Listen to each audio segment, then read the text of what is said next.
अब हाइड्रोजन का जेड कितना है, एक है, पी मतलब प्रोटॉन की संख्या कितनी होगी, एक ही, इलेक्ट्रॉन कितना होगा, एक।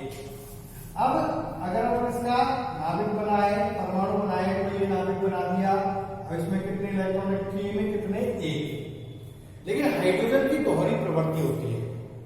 हाइड्रोजन जो है पहली प्रवृत्ति के रूप में इलेक्ट्रॉन का त्याग कर सकता है, और इलेक्ट्रॉन का यदि त्याग करता है तो वो किसकी तरह व्यवहार कर सकता है, धातु की तरह, और ये एक इलेक्ट्रॉन को ग्रहण भी कर सकता है, और ग्रहण भी कर सकता है तो किसकी तरह व्यवहार करता है, अधातु की तरह।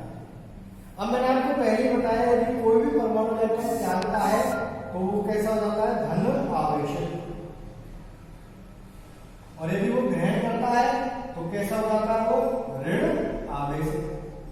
तो हाइड्रोजन के पास एक ही इलेक्ट्रॉन है, और यदि इस इलेक्ट्रॉन को ये निकाल देता है, त्याग देता है, तो क्या बनाएगा, H, और जितने इलेक्ट्रॉन त्यागेगा उतना ही क्या आ जाएगा, प्लस आ जाएगा, क्योंकि हाइड्रोजन इलेक्ट्रॉन यदि त्यागता है तो कौन सा आवेश आएगा, प्लस। तो कितना प्लस आ जाए, एक। यदि दो त्यागता है उसके बाद दो इलेक्ट्रॉन होते, दो त्यागता हो जाएगा दो प्लस, ठीक है। लेकिन इसके पास कितने इलेक्ट्रॉन है, एक इलेक्ट्रॉन है, और यदि एक इलेक्ट्रॉन को ये त्याग देता है तो ये क्या बनाएगा, H+।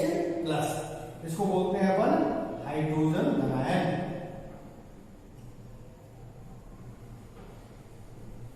और दूसरी कंडीशन में क्या कर सकता है ये, कि इसके बाह्यतम कोश में कितने इलेक्ट्रॉन है, एक इलेक्ट्रॉन है। अभी हमने नियम क्या बताया कि हीलियम जो बात के रूप में है, यदि इसके बाह्यतम कोश में कितने इलेक्ट्रॉन, दो, तो संख्या कितनी होती है, 0। तो ये भी क्या चाहता है, ये चाहता है कि मैं भी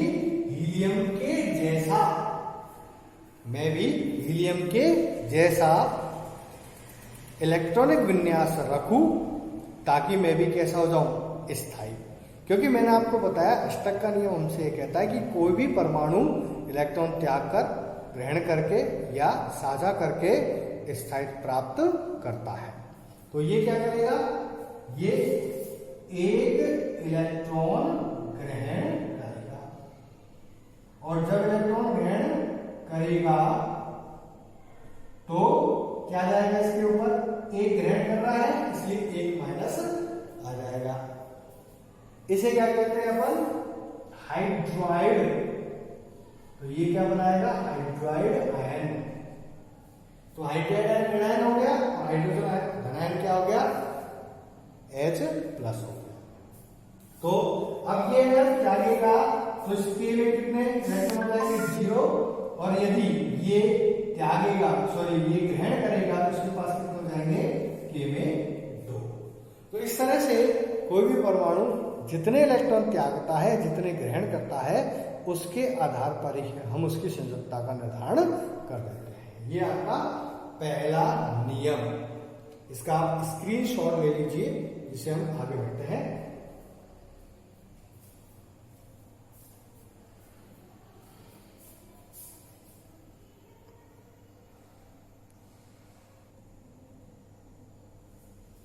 देखिए, संयोजकता ज्ञात करने का अगला नियम है, यदि किसी परमाणु के बाह्यतम कोश में 1, 2, 3, ये एक इलेक्ट्रॉन हो उसके बाह्यतम कोश में, मान लीजिए कोई दूसरा परमाणु उसके बाह्यतम कोश में कितने इलेक्ट्रॉन, 2 इलेक्ट्रॉन है। मान लीजिए कोई परमाणु उसके बाह्यतम कोश में 3 इलेक्ट्रॉन है, तो उसकी संयोजकता क्या होगी, अगर 1 है इलेक्ट्रॉन तो संयोजकता होगी +1, 2 है इलेक्ट्रॉन तो +2, 3 है तो +3। कैसे होगी, क्योंकि ये बताऊंगा मैं आपको, बाह्यतम कोश में 4 इलेक्ट्रॉन है तो प्लस या माइनस 4 होगी, बाह्यतम कोश में 5 इलेक्ट्रॉन है तो -3, 6 है तो -2, 7 है तो -1 होगी। जैसे एग्जाम्पल की बात करें, अपन पहला एग्जाम्पल करते हैं, बाह्यतम कोश में कितने इलेक्ट्रॉन है, 1। जैसे अभी मैंने एग्जांपल लिया हाइड्रोजन का, तो उसके बाह्यतम कोश में कितने इलेक्ट्रॉन थे, 1 था। आपने इलेक्ट्रॉन को त्याग दिया, क्या है, H+। तो संख्या कितनी हो गई, 1। अब मैं दूसरा उदाहरण लेता हूं, जैसे अपन ने लिया सोडियम परमाणु, प्रतीक क्या होता है इसका, Na। परमाणु क्रमांक कितना होता है, 11।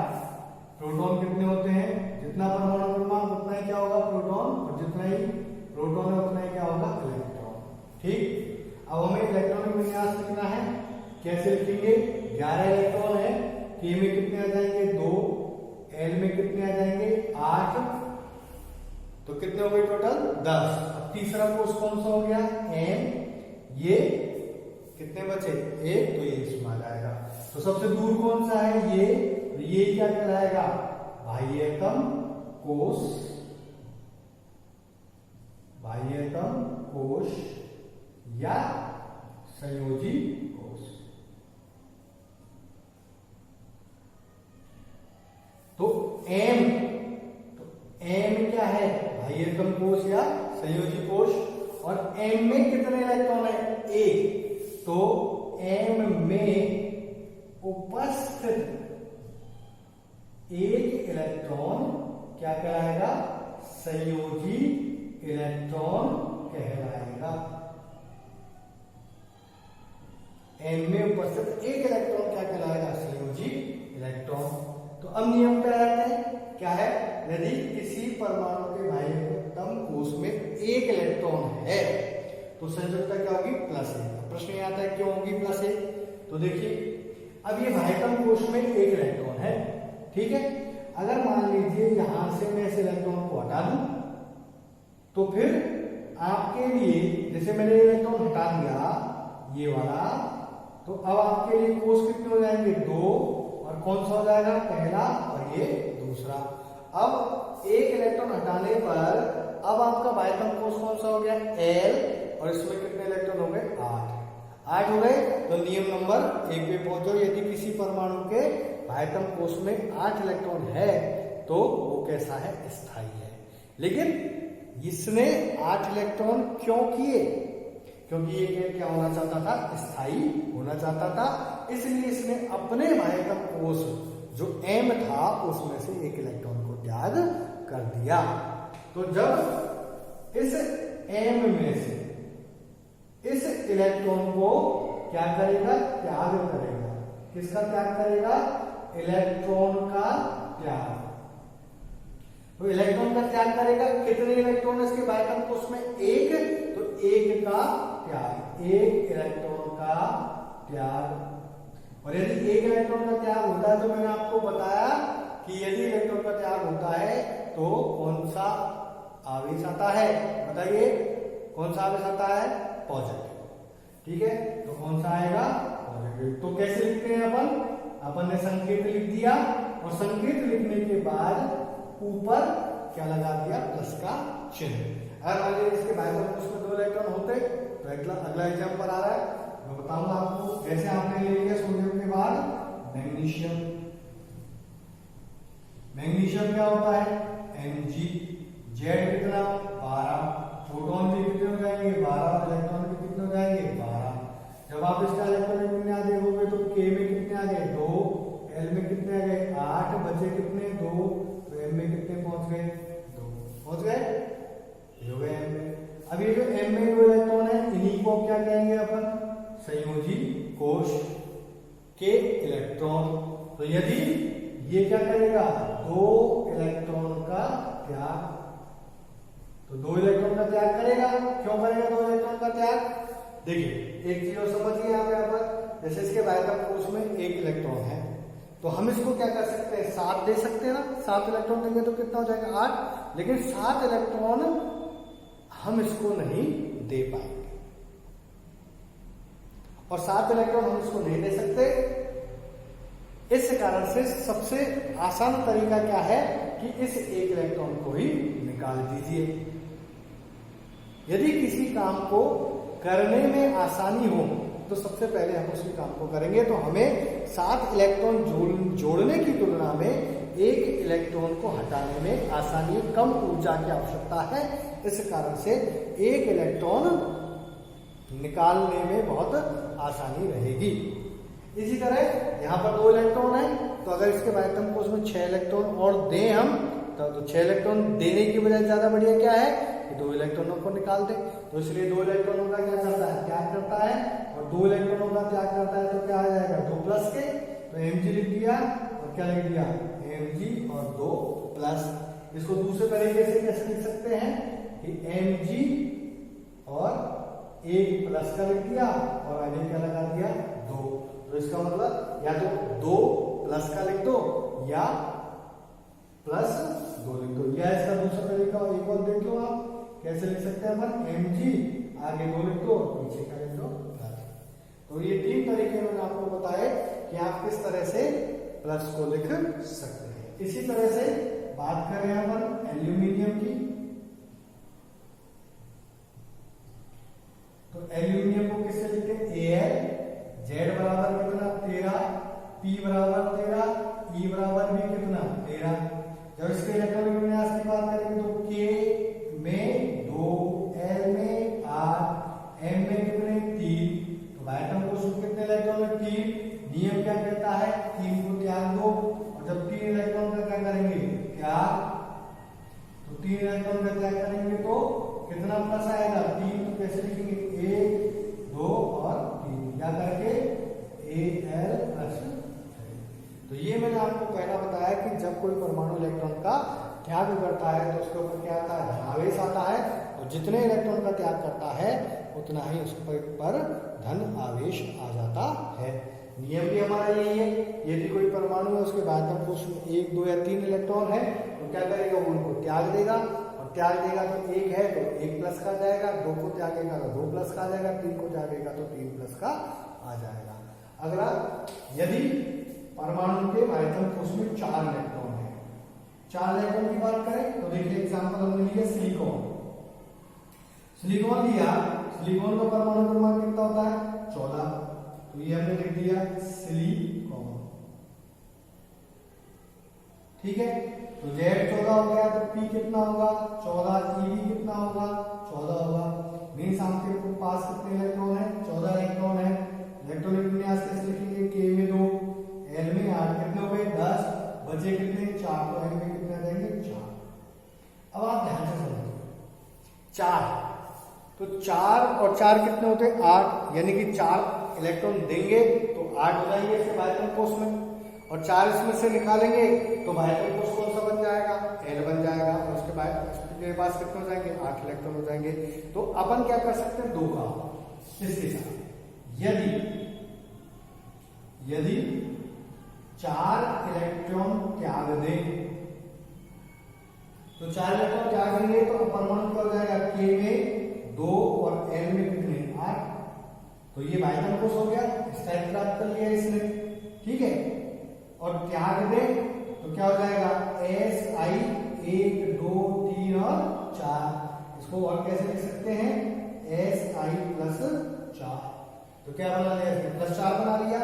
और यदि क्या करता है ये इलेक्ट्रॉन को ग्रहण करता है, तो कितने ग्रहण करेगा ये 4 है ना इसके बाद, तो 4 और हो जाएंगे तो टोटल कितने हो जाएंगे 8, तो कितने को ग्रहण करेगा 4 को, तो क्या बन जाएगा ये K में 2, L में 8 और M में कितने 8, तो देखिए बाइटम कोश क्या हो गया पूर्ण हो गया, बाइटम कोश को कितने हो गए 8, तो ये 4 इलेक्ट्रॉनों को ग्रहण करके क्या कर सकता है स्थान प्राप्त कर सकता है। तो यहाँ पर यदि 4 इलेक्ट्रॉन को ग्रहण करेगा तो अपन ने बताया था इलेक्ट्रॉन को ग्रहण करता है तो कौन सा आवेश आता है माइनस, तो क्या जाएगा Si 1, 2, 3 और 4, या फिर कैसे लिख सकते हैं Si माइनस 4। तो इस तरह से दोनों का कंबाइंड करके क्या लिख देते हैं Si प्लस माइनस, ठीक है, तो प्लस माइनस और Si पे कितना प्लस माइनस 4 S, तो जो आपका कार्बन परिवार है उसके बाह्यतम कोश में कितने होते हैं कि बाह्यतम कोश में 8 इलेक्ट्रॉन, बाह्यतम कोश में 4 इलेक्ट्रॉन होते हैं, तो 4 इलेक्ट्रॉन होने के कारण इलेक्ट्रॉन को त्याग भी कर सकते हैं और इलेक्ट्रॉन को ग्रहण भी कर सकते हैं, लेकिन वास्तविक रूप से ऐसा नहीं होता है। वास्तविक रूप से ये न तो इलेक्ट्रॉन को त्यागते हैं और न ही इलेक्ट्रॉन को ग्रहण करते हैं, अर्थात इलेक्ट्रॉन को त्याग कर न तो ये धनायन बनाते हैं और न इलेक्ट्रॉन को ग्रहण करके ये ऋणायन बनाते हैं। तो क्या करते हैं ये करते हैं 4 इलेक्ट्रॉनों का साझा, और साझा करके ये सह संयोजी बंधों का निर्माण करते हैं। उसके बाद आप इसका स्क्रीनशॉट ले लीजिए। उसके बाद मैं आपको तीसरा जो पॉइंट है इसका बाह्यतम कोश 5, 6, 7 इलेक्ट्रॉन होने पर शुद्धता -3, -2, -1 1 होगी। इसको समझाऊंगा।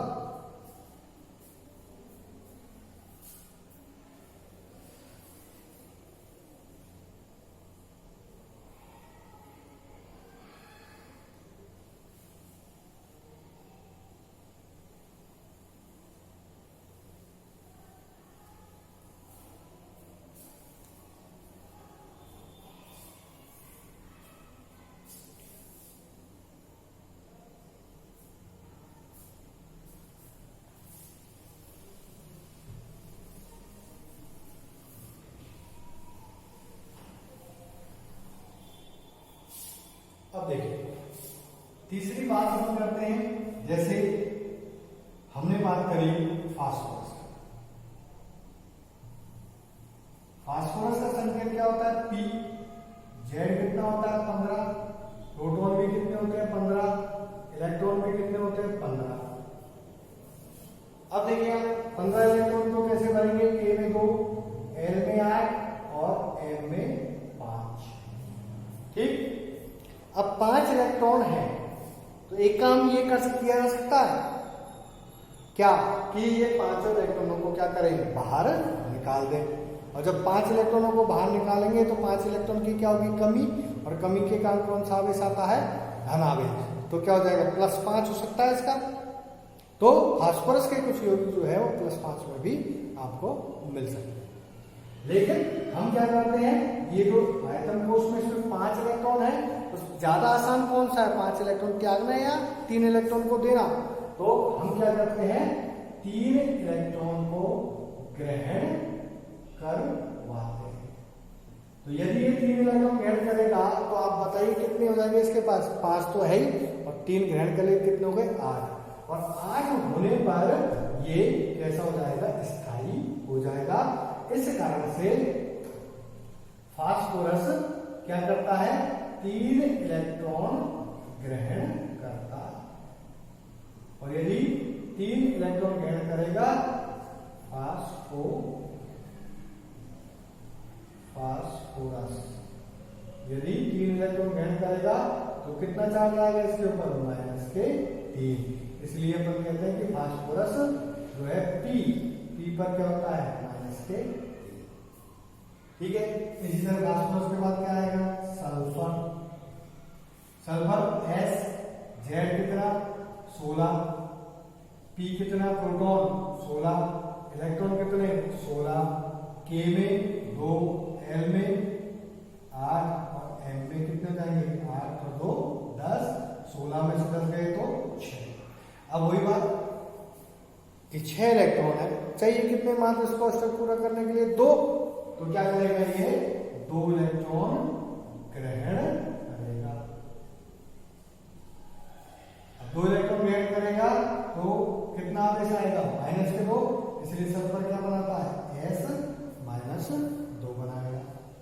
उसके बाद अगला उदाहरण लेते हैं अपन क्लोरीन। क्लोरीन का परमाणु क्रमांक कितना? क्लोरीन को स्थिति में Cl। परमाणु क्रमांक क्या होता है? Z बराबर 17, P बराबर 17, E बराबर भी 17। तो वही बात, K में कितने? 2, L में कितने? 8, 8 और 2 10, बचे कितने? 7। तो M में कितने हो गए? 7। तो 1 इलेक्ट्रॉन क्या करेगा? ग्रहण। और यदि 1 इलेक्ट्रॉन ग्रहण करेगा तो क्या बनाएगा? -1। इसलिए क्या लिखते हैं अपन? Cl-। और यदि अगले की बात करें अपन, आयतन कोश में 8 इलेक्ट्रॉन हो तो पहला नियम मैंने आपको बता दिया है कि 8 होने पर संख्या क्या हो जाती है? 0 हो जाती है। तो इस तरह से हमने देखा कि कुछ तत्व जो है वो 1, 2 और 3 संख्या रखते हैं, कुछ जो है +-4 और कुछ -3, -2 और -1 रखते हैं। उसके बाद हम बात करते हैं तीसरे नियम। तीसरा नियम जो है वो केवल लागू होता है किसके लिए? संक्रमण तत्वों के लिए। और जो आपके संक्रमण तत्व है वो परमाणु क्रमांक 21 से 30 तक और वह उनके वर्ग में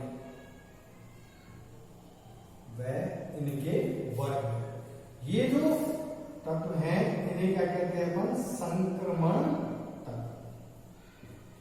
संक्रमण तत्व क्यों कहते हैं? सबसे सिंपल परिभाषा है उसी। संक्रमण तत्व इसलिए कहते हैं क्योंकि संक्रमण जो इनकी संयोजकता है वो लगातार बदलती रहती है, यानी एक से अधिक संयोजकताएं प्रदर्शित करते हैं। तो इनकी संयोजकता क्या होती है? परिवर्तनशील होती है। संयोजकता परिवर्तनशील होती है क्यों होती है परिवर्तनशील? क्योंकि इसमें संयोजकता का जो निर्धारण है,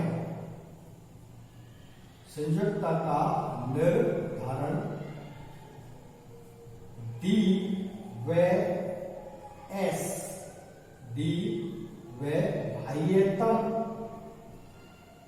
एस उपकोश में इलेक्ट्रॉन की संख्या के द्वारा होता है। मीन्स आपके जो 21 से लेकर 30 तक जो तत्व है या उसके नीचे उसके वर्ग में जो तत्व है, उन तत्वों को क्या कहते हैं? अपन संक्रमण तत्व कहते हैं, क्योंकि ये परिवर्तनशील संख्या प्रदर्शित करते हैं। अब परिवर्तनशील संख्या क्यों प्रदर्शित करते हैं? यदि हम इसकी गहराई में जाएं तो इसका निर्धारण उपकोश के आधार पर किया जाता है। मैंने आपको पहले बताया कि जब हम इलेक्ट्रॉनिक विन्यास किसी भी परमाणु का लिखते हैं तो कोश के और उपकोश के आधार पर लिखते हैं।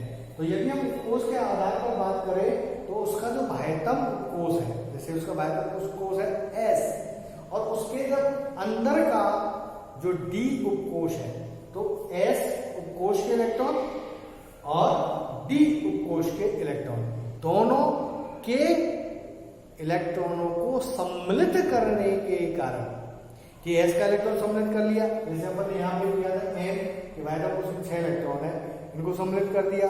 तो यदि इसमें अंदर जाएंगे तो M में भी कोश के अंदर उपकोश है, और जब हमने S के और D के इलेक्ट्रॉनों को सम्मिलित कर दिया तो उनके कारण संयोजकता में क्या आ जाता है? परिवर्तन आ जाता है, और परिवर्तन आने के कारण ही ये एक से अधिक संयोजकताएं प्रदर्शित करते हैं। ये मैं आपको जो है अगले टॉपिक में समझाऊंगा। ये आपको हो गया संयोजकता का निर्धारण। तो मैं हल्का सा आपको बता देता हूं। जैसे आपने परमाणु का हाइड्रोजन, तो आपको पता है हाइड्रोजन का परमाणु क्रमांक कितना होता है? 1। तो अपन जब इसकी संयोजकता लिखेंगे तो इसकी संयोजकता कितने लिखेंगे? +A और -A। ठीक है। हाइड्रोजन के बाद हीलियम कितनी आ जाएगी? 0। हीलियम के बाद कौन सा तत्व? लिथियम। लिथियम संयोजकता क्या आ जाएगी? +1। फिर बेरिलियम +2। इस तरह से आप संयोजकता का निर्धारण प्रत्येक तत्व के लिए कर सकते हैं। हमें जो मैक्सिमम यूज के उपयोग के जो तत्व हैं, हम उनकी संयोजकताओं को ध्यान रखें, और ध्यान नहीं रहे तो परमाणु क्रमांक और इलेक्ट्रॉनों की संख्या के आधार पर हम उनको निकाल लें, तो हम जो है अपना जो टॉपिक है ऑक्सीकरण अपचयन मीन्स रिडॉक्स अभिक्रिया, उसको काफी अच्छे से समझ पाएंगे। धन्यवाद।